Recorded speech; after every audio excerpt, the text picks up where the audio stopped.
Harta Goib, cerpen Zainal Radarte, Kompas.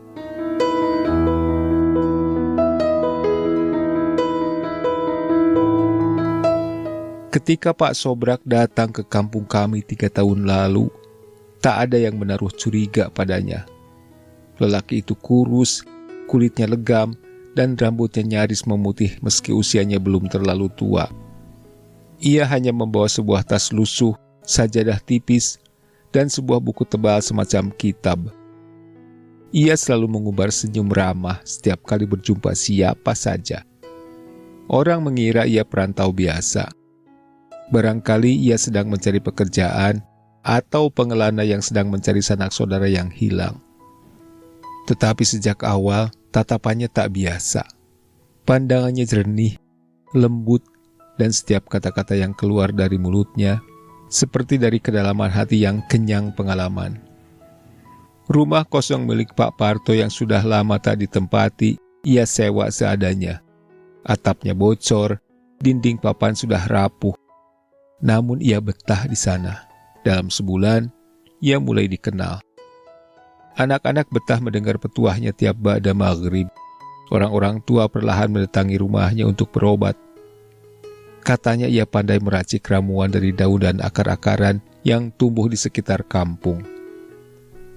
3 bulan setelah ia menetap, nama Pak Sobrak sudah dikenal hingga kampung tetangga. Orang datang berobat rematik, luka lambung, bahkan penyakit yang orang bilang karena gangguan gaib. Banyak yang sembuh atau setidaknya membaik. Bahkan tidak sedikit warga kesurupan bisa diatasi atau seseorang yang dianggap ketempelan mampu dia tangani. Dan yang paling memikat adalah cara Pak Sobrak bicara tentang hal-hal tersembunyi. Ia bisa menyinggung tentang pusaka zaman kerajaan, tentang uang kuno yang disembunyikan penjajah, dan tentang harta goib. Pak Sobrak tidak pernah bercerita terang-terangan. Ia selalu berkata, "Saya ini cuma tahu sedikit. Jangan dibesar-besarkan." Justru kalimat itulah yang membuat orang makin yakin ia tahu banyak, termasuk saya, menjadi semakin penasaran.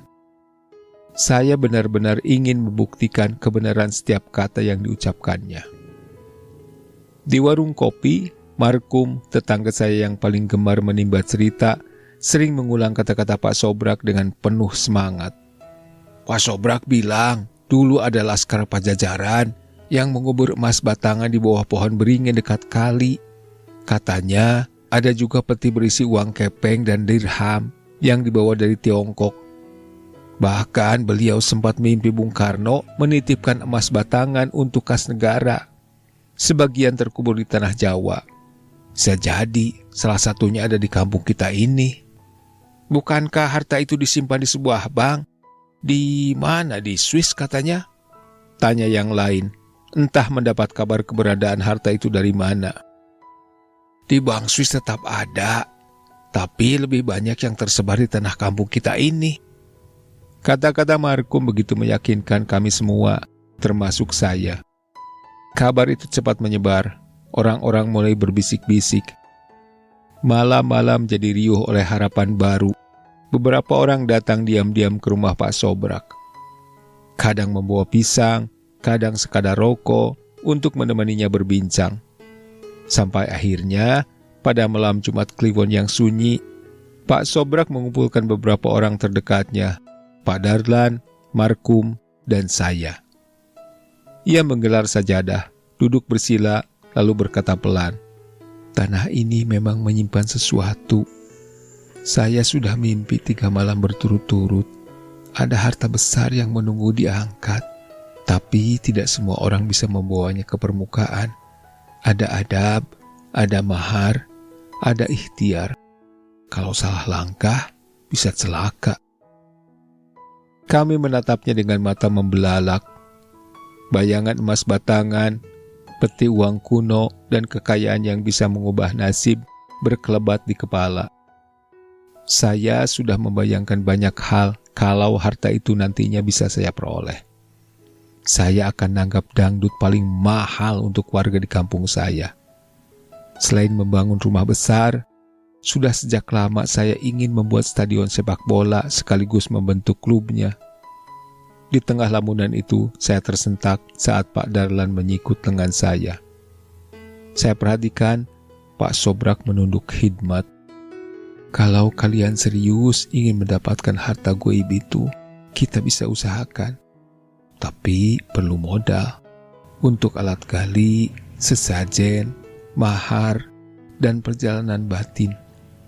Jumlah yang ia sebut lumayan besar, tapi apa peduli saya kalau semua itu nantinya akan kembali berlipat-lipat. 5 juta per orang, tidak seberapa dibanding harta yang dijanjikan. Katanya nilainya miliaran, bahkan triliunan. Saya pernah melihat uang 2 miliar di televisi saat pemerintah menyita uang korupsi. Apa jadinya kalau uang 1 triliun saya simpan di dalam stadion sepak bola yang nanti akan saya bangun? Keesokan paginya kampung kami seperti diselimuti semangat baru. Orang-orang sering berbisik, mata mereka berbinar. Ada yang menggadaikan sawah, ada yang menjual kambing, ada yang meminjam dari koperasi. Saya sendiri menjual seekor sapi. Uang terkumpul cepat. 2 bulan pertama, 20 juta sudah di tangan Pak Sobrak. Ia membeli cangkul baru, linggis, lampu senter, beberapa benda pusaka kecil yang katanya pelengkap ritual. Ia juga membayar orang pintar dari luar yang akan membantu. Malam-malam kami terisi oleh doa dan zikir yang panjang. Pak Sobrak memimpin dengan suara lirih, serupa bisikan angin di pucuk-pucuk daun pisang. Saya dan para pengikut yang sudah kolekan uang hanya cukup menemani dan mendengar. Kami merasa bangga, merasa terpilih sebagai pewaris rahasia besar. Waktu yang ditunggu-tunggu pun tiba, malam Jumat Wage. Halaman rumah Pak Sobrak dibersihkan, lubang selebar 2 meter digali, wangian dibakar, ayam putih disembelih, doa-doa dibacakan panjang hingga dini hari. Pak Sobrak berdiri di tepi lubang berukuran 4x6 meter. 2 penggali, orang dari kampung Sindang, yang sudah terbiasa gali-menggali, terus bekerja menggali tanah. Sorot mata Pak Sobrak tajam, tapi tenang. Tangannya bergetar halus setiap kali mengusap pusaka kecil di pangkuannya. Sebentar lagi, bisiknya lirih. Sebentar lagi pintu gaib terbuka. Lanjutnya dengan antusias dan meyakinkan. Tanah terus digali, semakin dalam sampai lebih dari 3 meter dalamnya. Sudah seperti orang sedang membuat empang. Namun saat pagi menjelang, lubang lumayan besar hanya memperlihatkan tanah basah, akar tua sisa galian, dan batu kali. Tak ada peti, tak ada emas seharga miliaran itu. Kami tertegun. Pak Sobrak menepuk pundak kami. Jangan goyah. Kadang hal-hal gaib menguji kesabaran kita. Ini pertanda dekat. Kami tetap percaya pada kesungguhan Pak Sobrak. Tak ada seorang warga pun merasa ragu atau kecewa. Semua yakin akan segera mendapatkan harta goib yang dijanjikan. Beberapa minggu kemudian, rumor baru beredar. Katanya, harta itu bukan di halaman rumah, melainkan di hutan bambu dekat sungai. Ada suara gaib yang membisikkan begitu. Maka malam berikutnya kami berpindah lokasi, menggali lagi, menyewa orang kampung Sindang itu lagi, doa lagi, sesajen lagi. Uang pun terus keluar, lagi dan lagi. Saat lubang digali sekitar 2 meteran lebih, ada salah seorang warga bersumpah melihat kilatan emas di dasar lubang ketika lampu senter hampir padam. Ia menjerit histeris, tapi saat orang lain menengok, kilatan itu lenyap. Gaib memang begitu, kata Pak Sobrak tenang. Ia hanya menampakkan sedikit untuk menguji keyakinan. Lanjutnya menguatkan kami agar tetap optimis menunggu galian. Saya masih belum melupakan ucapan Pak Sobrak. Pada suatu malam, ia berkata kepada saya dan warga lainnya, Bung Karno menitipkan emas buat negara ini. Ada sebagian yang ditanam di lereng gunung, ada di tanah datar. Salah satunya ada di sini. Kalau kita ikhlas, kita bisa menjadi perantara sejarah.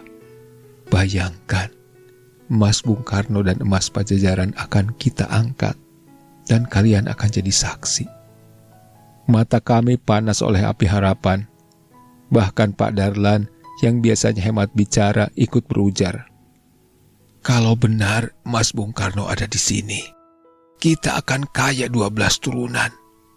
Namun minggu berganti bulan, lubang-lubang hanya semakin banyak. Sawah rusak, sumur mengering. Anak-anak menatap ayah mereka dengan mata bingung. Istri Pak Darlan sering menangis karena sawah tergadai. Istri Markum mengeluh karena suaminya terlibat utang bank dan pinjol. Saya sendiri dimarahi anak dan istri karena 3 ekor sapi kami telah berpindah kandang. Tapi setiap muncul keraguan, Pak Sobrak selalu menenangkan. Gaib itu butuh kesabaran.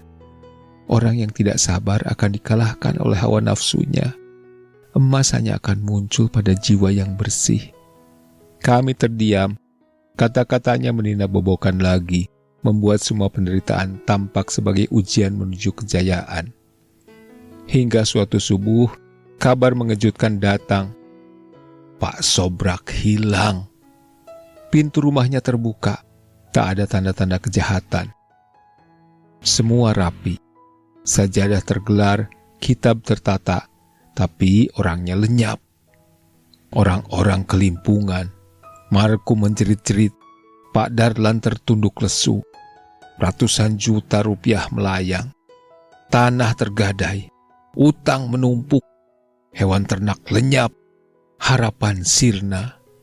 Lubang-lubang galian ditinggal menganga, sawah hancur, pepohonan mati, orang-orang murung. Laporan ke polisi tak menghasilkan apa-apa. Ada yang bilang Pak Sobrak terlihat di pasar kota tetangga. Ada yang bilang ia sudah menyeberang ke pulau lain. Tak ada yang pasti. Setahun kemudian, kehidupan perlahan normal. Lubang-lubang ditimbun, meski tak pernah benar-benar rata. Rumput liar tumbuh menutupi jejak, namun luka itu masih terasa. Ada yang tak bisa lagi menebus sawah. Ada yang masih menanggung utang bank dan pinjol.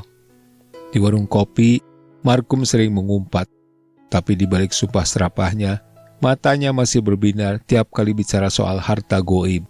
Seakan-akan ia masih percaya, suatu hari pintu emas itu akan terbuka. Sore ini, seperti sore lainnya, saya duduk di dekat lubang tua itu. Rumput liar menjuntai menutupi tanah yang pernah kami gali dengan penuh harap. Angin sore mengibaskan daun-daun pisang, bersuara lirih seperti doa yang tak pernah selesai. Saya mengingat semua yang terjadi. Saya tahu orang seperti Pak Sobrak akan terus ada, datang, bicara lembut, menawarkan harapan, lalu lenyap. Dan saya juga tahu harta goib memang benar-benar ada. Bukan berupa emas atau uang, melainkan keyakinan orang-orang lugu, kepercayaan yang bisa digadaikan, harapan yang bisa diperjualbelikan. Itulah harta sesungguhnya, dan Pak Sobrak telah mengambilnya tanpa sedikit pun memaksa. Saya terus menatap lubang tua yang kini ditumbuhi rumput liar itu, seolah tiada bosan-bosannya. Lalu saya tersenyum getir. Ternyata harta terbesar yang tertanam di tanah kami bukan emas Pajajaran, bukan simpanan Bung Karno seperti yang diceritakan Pak Sobrak, melainkan rasa percaya yang naif, yang membuat kami rela menyerahkan segalanya demi mimpi yang tak pernah nyata.